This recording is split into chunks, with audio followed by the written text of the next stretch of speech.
The courtroom smelled like lemon floor polish and old coffee.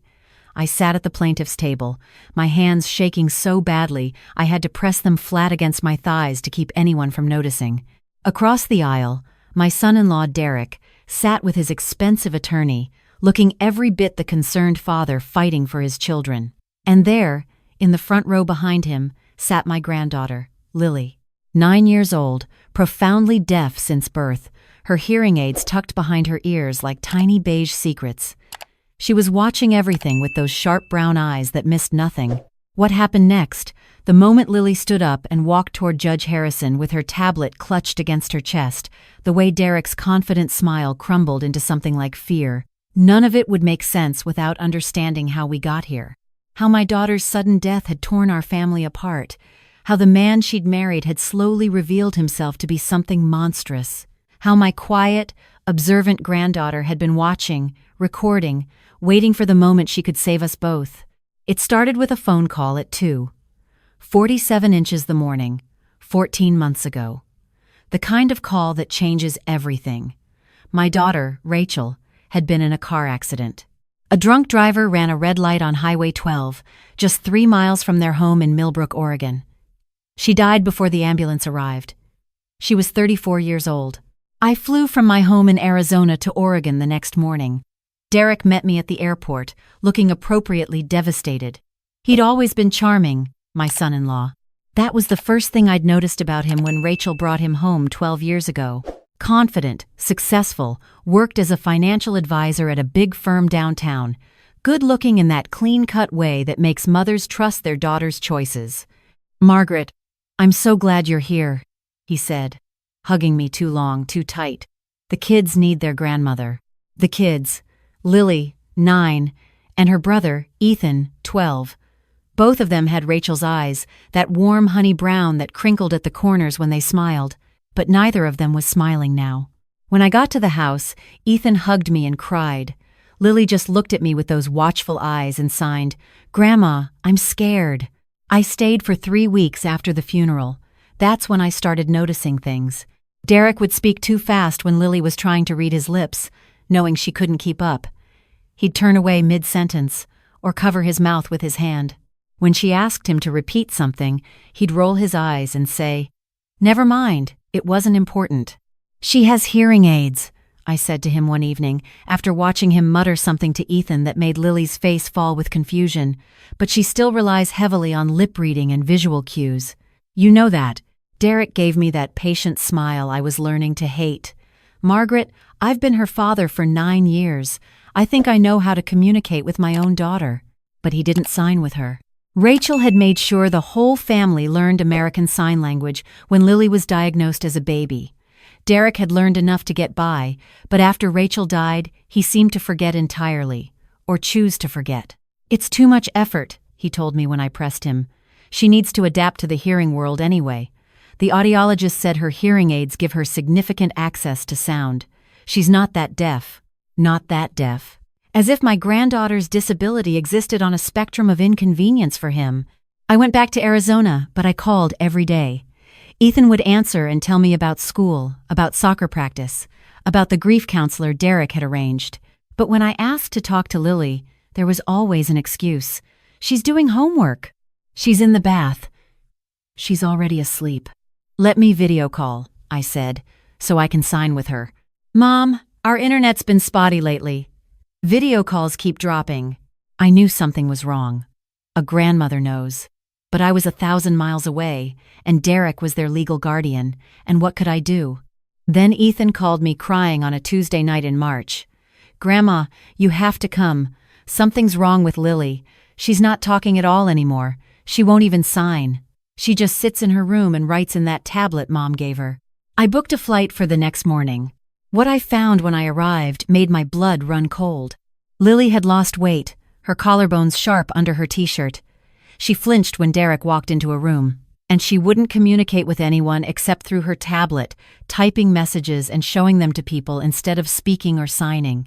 "She's going through a phase," Derek told me dismissively. "Kids grieve differently. The therapist says not to push her." "What therapist?" "Dr. Brennan. He's been seeing her since Rachel passed." I asked to speak with Dr. Brennan. Derek said he'd arrange it. He never did. What he did do was start suggesting that I was interfering, that my frequent visits were disrupting the children's healing process, that my constant questions were making Lily's selective mutism worse. "You're too involved, Margaret," he said, his voice dripping with false concern. "I know you mean well, but you're smothering them. The grief counselor thinks it might be better if you gave us some space." I should have fought harder. I should have trusted my instincts. Instead, I let him make me feel like I was the problem, like my love for my grandchildren was somehow hurting them. I went home. I called less. I told myself I was giving them space to heal. Then, 3 months later, I got a letter from Child Protective Services. Derek had filed a report claiming I was emotionally abusive during my visits, that I had tried to turn the children against their father, that I had made inappropriate comments about his parenting. He was requesting a restraining order. I sat in my kitchen, reading that letter, and felt the world tilt. This couldn't be happening. This was my daughter's husband. These were my daughter's children, and he was trying to erase me from their lives. I hired an attorney, a sharp woman named Patricia Chen, who listened to my story with a furrowed brow. "This is a common tactic in parental alienation," she said. "The grandparent becomes a threat to control, so they get eliminated." "But I haven't done anything wrong." "I believe you. But he's building a narrative. We need to be prepared for a fight." The restraining order hearing was scheduled for August. Derek testified about my erratic behavior during visits, my constant criticism of his parenting, my refusal to respect boundaries. He had documentation. Emails I'd sent expressing concern about Lily. Texts where I'd questioned his decisions. A statement from Dr. Brennan suggesting that my involvement was triggering anxiety in the children. I testified too. I talked about Lily's weight loss, her selective mutism, the way Derek refused to sign with her, but I had no proof, just a grandmother's gut feeling that something was terribly wrong. The judge issued a temporary order. I could have supervised visits twice a month at a family visitation center. No overnight stays, no unsupervised contact. Those visits were torture. A social worker named Janet would sit in the corner, taking notes, while I tried to connect with my grandchildren in a sterile room with fluorescent lights and plastic chairs. Ethan was quiet, withdrawn. He kept glancing at the door like he expected Derek to walk in at any moment. But Lily, my sweet, silent Lily, she would sit across from me with her tablet, typing messages instead of signing, her eyes darting to Janet every few seconds. "You can sign with me, sweetheart," I told her, my hands moving slowly. "It's okay. I want to hear what you have to say." She shook her head and typed, "Daddy says signing is babyish. He says I need to use my words like a normal person." My heart cracked. "That's not true," I signed, keeping my voice low so Janet wouldn't intervene. "Signing is beautiful. Your mama worked so hard to learn it for you. She would want you to keep signing." Lily's eyes filled with tears. She typed, "I'm documenting." "What do you mean?" "Honey," she typed, "like scientists. Mom showed me a documentary about how scientists collect evidence. I'm collecting evidence." I didn't understand then. I thought it was just a coping mechanism, a way for a grieving child to process her world.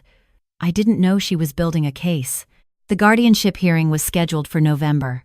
Derek had filed a petition claiming that I was mentally unstable, that my interference in his family was harmful to the children's development, that it would be in their best interest to terminate my visitation rights entirely.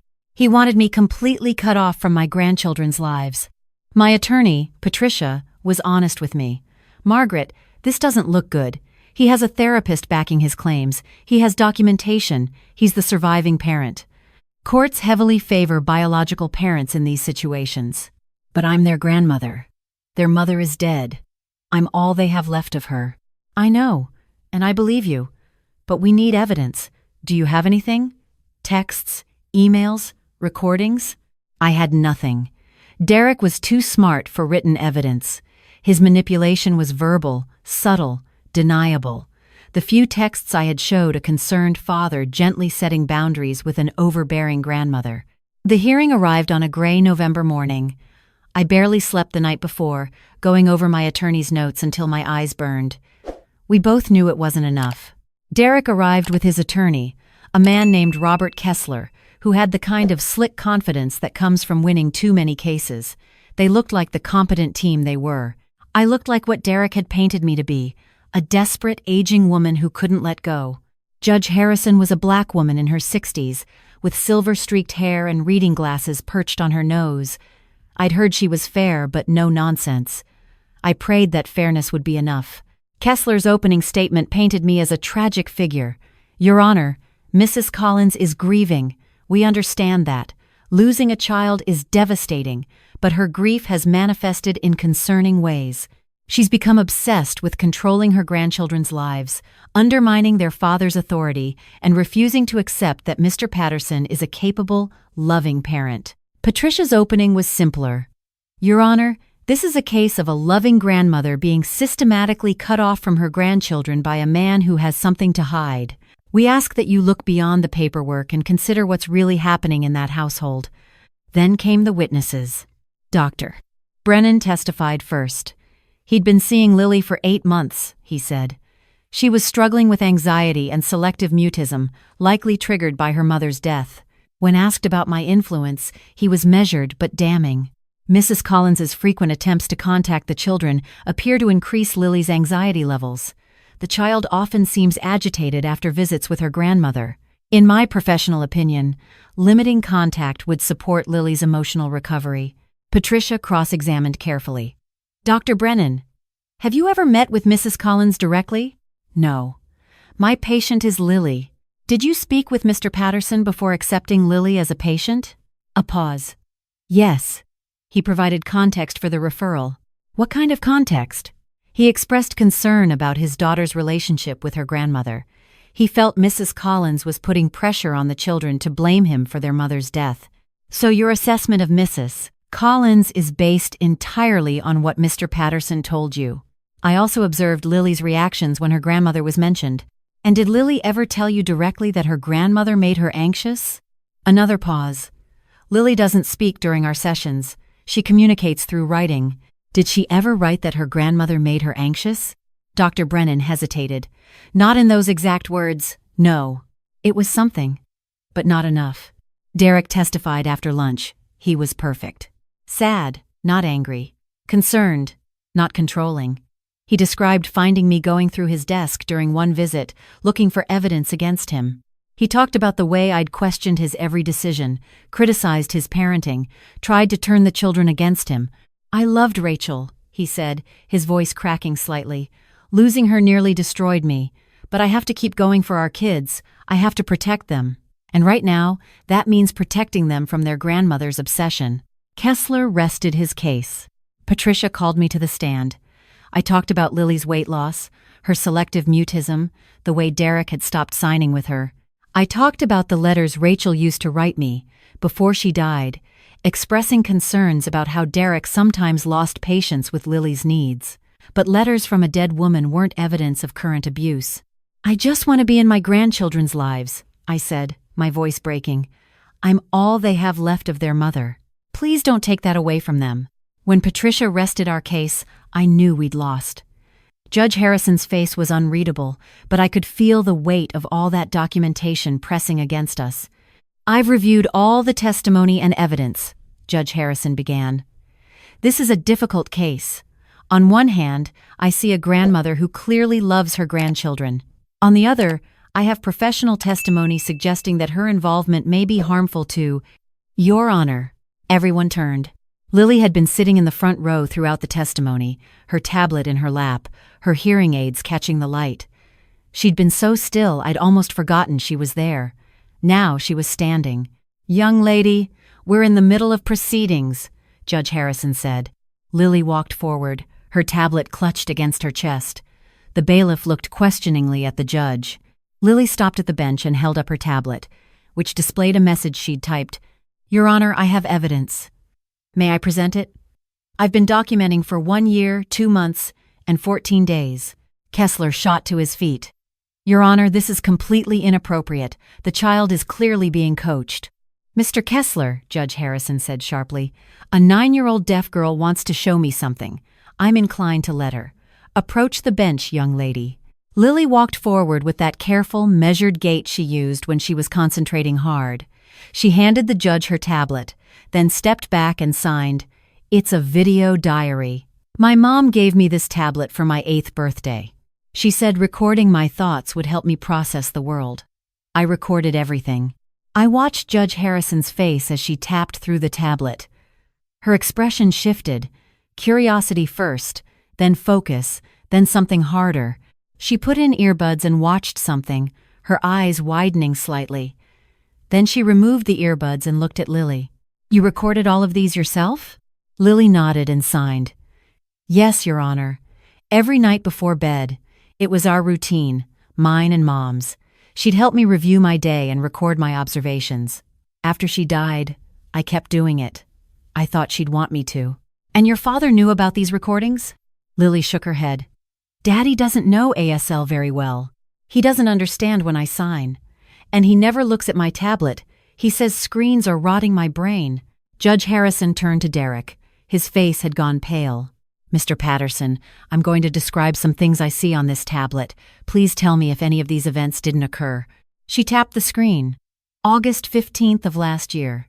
A video of Mr. Patterson speaking rapidly to Lily with his back partially turned, then becoming angry when she asks him to repeat himself. He says, and I quote, "You're not deaf, you're lazy. Your mother coddled you and now you expect everyone to accommodate your little handicap." The courtroom went silent. She tapped again. September 3rd, a video of Mr. Patterson on the phone with someone, discussing the grandmother situation. He says, "Once I get Margaret out of the picture, I'll have full control of Rachel's life insurance. The kids don't need that money for college. They need a father who can provide for them properly." I felt the blood drain from my face. Rachel's life insurance, the money she'd meant for the children's future. She tapped again. October 22nd. A video of Mr. Patterson coaching Ethan before a therapy session. He says, "Remember what we talked about? You tell Dr. Brennan that Grandma makes you uncomfortable, that she says bad things about me. If you don't, Lily won't get her hearing aids replaced, and it'll be your fault." Derek's attorney was whispering frantically in his ear. Derek shook his head, his careful mask finally cracking. She doesn't understand context. She's deaf. She misinterprets." "Mr. Patterson." Judge Harrison's voice could have frozen water. "Are you telling me your deaf daughter, who I've been told relies on visual observation and has learned to watch everything around her to compensate for her hearing loss, somehow misunderstood multiple clear video recordings with audio? She's confused. Margaret must have coached her. Grandma didn't know about the videos." Lily signed, her small hands moving firmly. Judge Harrison watched, then looked at the court interpreter, who spoke aloud for the record. "I never told her. I was scared Daddy would find out. But I knew what he was doing was wrong. Mom taught me that when something is wrong, you document it and tell someone who can help. You're supposed to help, Your Honor. That's what judges do." Judge Harrison was quiet for a long moment. Then she looked at me, at Derek, at Lily standing there with her tablet, so small and so brave. "I'm going to recess for 30 minutes to review all of these recordings," she said. "Mr. Patterson, I suggest you use this time to consult with your attorney about what I'm likely to find." Those 30 minutes felt like 30 hours. I sat in the hallway, my hands shaking. Patricia squeezed my shoulder. Lily came and sat beside me, leaning her head against my arm. "Are you mad at me, Grandma?" She signed. I turned to face her so she could see my lips and my hands. "Mad at you? Oh, sweetheart, you might have just saved everything. You're the bravest person I know." She signed. "I couldn't let him erase you. You're my mom's mom. If you're gone, then she's really gone."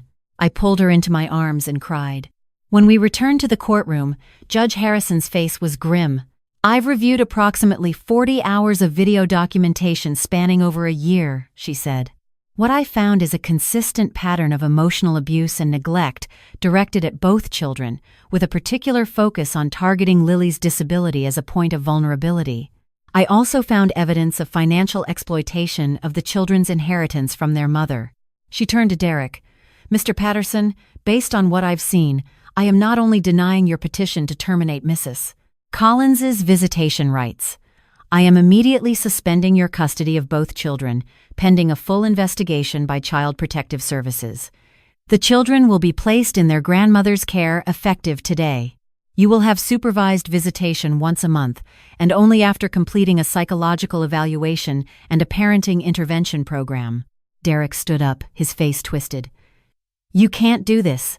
I'm their father. She's just their grandmother. She has no right." "Mr.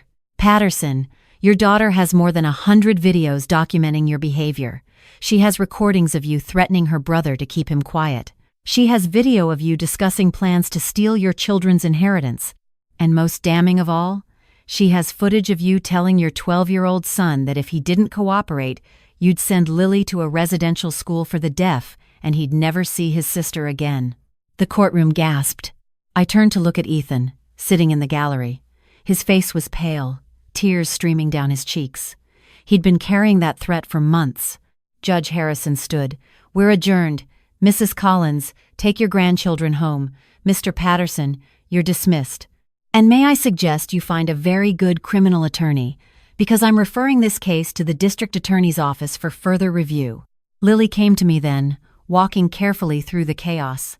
I knelt down and opened my arms, and for the first time in months, she walked right into them. "You knew," I signed into her hair. "This whole time." She pulled back so she could sign to me. I watched. I documented. Mom always said that deaf people see things hearing people miss. We pay attention to faces, to body language, to what people do when they think no one is watching. Daddy never watched what he did around me. He thought I couldn't hear him, but I could see everything. I pulled her close again, laughing and crying at the same time. My brilliant, beautiful girl. Ethan came over then, hesitant, ashamed. "Grandma, I'm sorry. I should have told you. He said if I talked he'd—" "I know what he said, sweetheart. I saw it. None of this is your fault. None of it." That was 2 years ago. We live in a small house in Bend now, about 3 hours from Millbrook. Far enough for a fresh start, close enough that the children can still see their friends when they want to. I got certified as a foster parent so I could have official custody, and last spring, the adoption was finalized. They're legally mine now. Ethan is 14, taller than me, obsessed with robotics and building things with his hands. He started therapy with a counselor who specializes in children who've experienced coercive control, and slowly, he's learning to trust adults again. He's learning that protecting his sister shouldn't have to mean hurting himself. Lily is 11. She's talkative now, in her way, her hands flying through conversations so fast I can barely keep up. She joined a deaf theater group at the community center, and last month, she performed in a play about Helen Keller. She was radiant. Her new audiologist fitted her with better hearing aids, but more importantly, we found a school with a deaf education program where signing is celebrated, not tolerated. She still keeps video diaries. Old habits, she told me. But now she documents nature walks, cooking experiments, her brother's failed attempts to teach her soccer. Normal things, happy things. Derek pleaded guilty to financial exploitation and child endangerment. He served 18 months in a minimum security facility and is now on probation. He hasn't requested visitation since his release. Last I heard, he moved to California and remarried. I hope his new wife is smarter than my Rachel was. I hope she sees him clearly. Sometimes late at night, when I can't sleep, I think about those months when I let Derek make me feel like I was the problem. How close I came to backing away, to giving him the space he demanded, to losing my grandchildren forever. How easy it is to manipulate someone when everyone trusts the manipulator. But then I remember Lily standing in that courtroom with her tablet, calmly presenting her evidence to a judge. I remember her signing, "I couldn't let him erase you." She saw me when I couldn't see the truth. She documented reality when I'd stopped trusting my own instincts. She saved us both with observation, patience, and the kind of love that doesn't need hearing to be utterly, fiercely real. People underestimate deaf children. They assume that because they can't hear, they don't understand. They think disability means deficit. But Lily understood everything. She just showed it differently. She showed it by becoming my witness when I had none, by being my evidence when I had nothing, by standing up in court and saying, in her own way, my grandmother is telling the truth. That's love. The realest kind I've ever known. We're okay now. Better than okay. We're healing. And every night at 8, when Lily sits down for her video diary, I knock before entering her room. I ask before I look. I respect her privacy, her independence, her brilliant mind. Sometimes, when she's willing, she shows me what she's recorded. These days, it's mostly nature videos. Birds at the feeder, clouds that look like animals, the way sunlight catches the dust in her bedroom window. I like documenting beautiful things now, she signed to me last week. I spent so long documenting ugly things, it feels good to see something worth keeping. I signed back. You're something worth keeping. You and your brother both.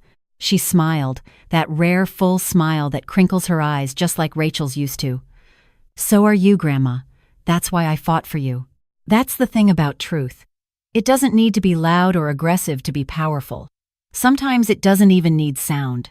Sometimes it just needs to be seen clearly, recorded carefully, and presented at exactly the right moment by exactly the right person.